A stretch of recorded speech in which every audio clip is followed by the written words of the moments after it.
Assalamualaikum warahmatullahi wabarakatuh. Nama saya Mira Aliyah. Di sini saya akan menjelaskan tentang teori behavioristik dari Ivan Petrovich Pavlov.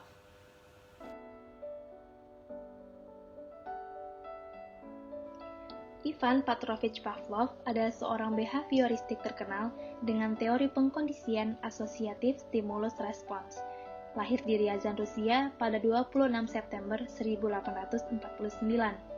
Ia meninggal di Rusia pada 27 Februari 1936. Pavlov besar di desa tempat ayahnya menjadi seorang pendeta. Ia dididik di sekolah gereja dan melanjutkannya ke seminari teologi. Pavlov lulus sebagai sarjana kedokteran dengan bidang dasar fisiologi.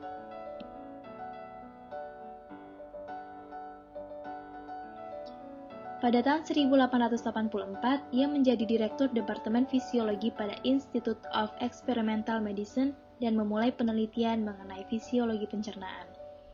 Ivan Pavlov meraih penghargaan Nobel pada bidang fisiologi or medicine pada tahun 1904.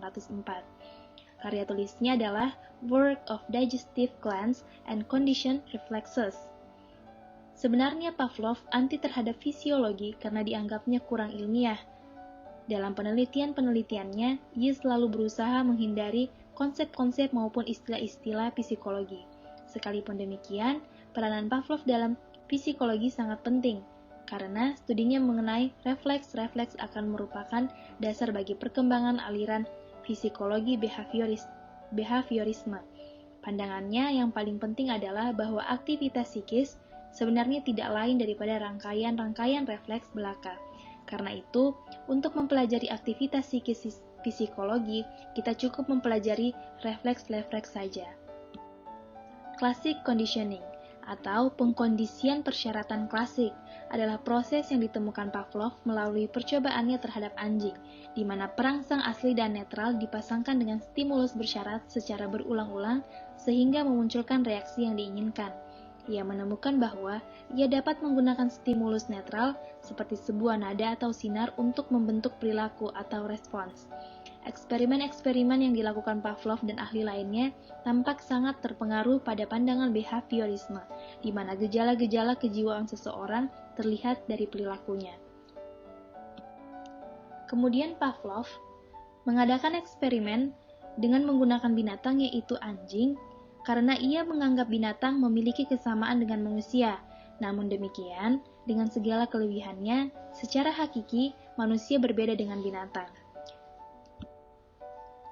Berikut ini adalah tahap-tahap eksperimen dan penjelasan gambar di atas. Gambar pertama, di mana anjing bila diberikan sebuah makanan, maka secara otonom anjing akan mengeluarkan air liur. Pada gambar kedua, jika anjing dibunyikan sebuah bel, maka ia tidak akan merespon atau mengeluarkan air liur. Pada gambar ketiga, sehingga dalam eksperimen ini, anjing diberikan sebuah makanan setelah diberikan bunyi bel terlebih dahulu. Sehingga anjing akan mengeluarkan air liur akibat pemberian makanan.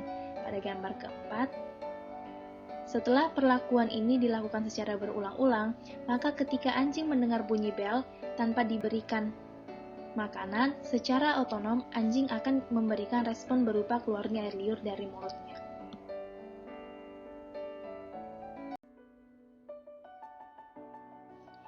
Kesimpulan yang didapat dari percobaan ini adalah bahwa tingkah laku sebenarnya tidak lain daripada rangkaian refleks berkondisi, yaitu refleks-refleks yang terjadi setelah adanya proses conditioning, di mana refleks-refleks yang tadinya dihubungkan dengan rangsangan-rangsangan tak berkondisi, lama-lama-kelamaan dihubungkan dengan rangsangan berkondisi. Dengan kata lain, gerakan-gerakan refleks itu dapat dipelajari, dapat berubah karena mendapat latihan.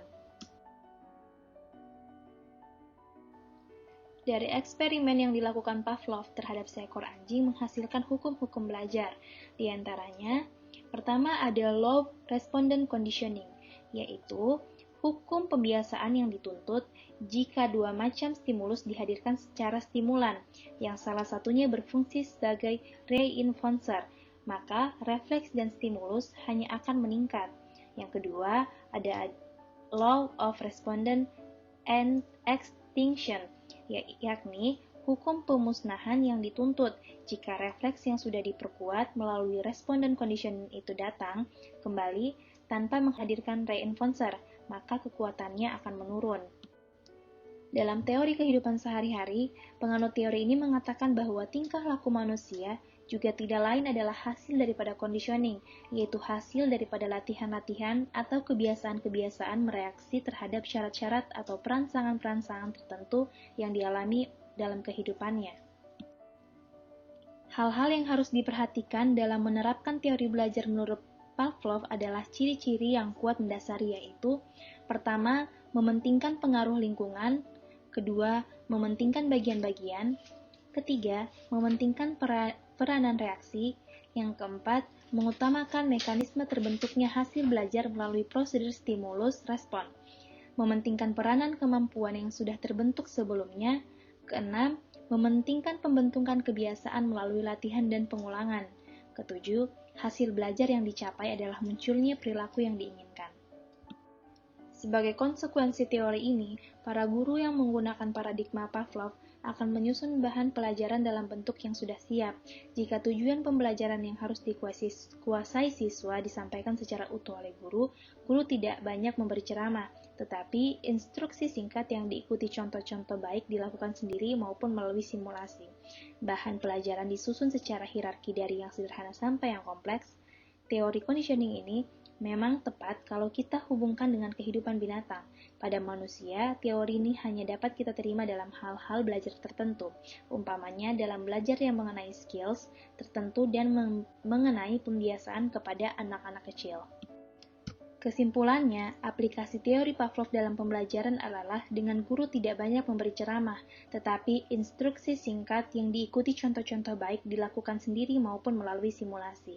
Bahan pelajaran disusun secara hierarki dari yang sederhana sampai yang kompleks.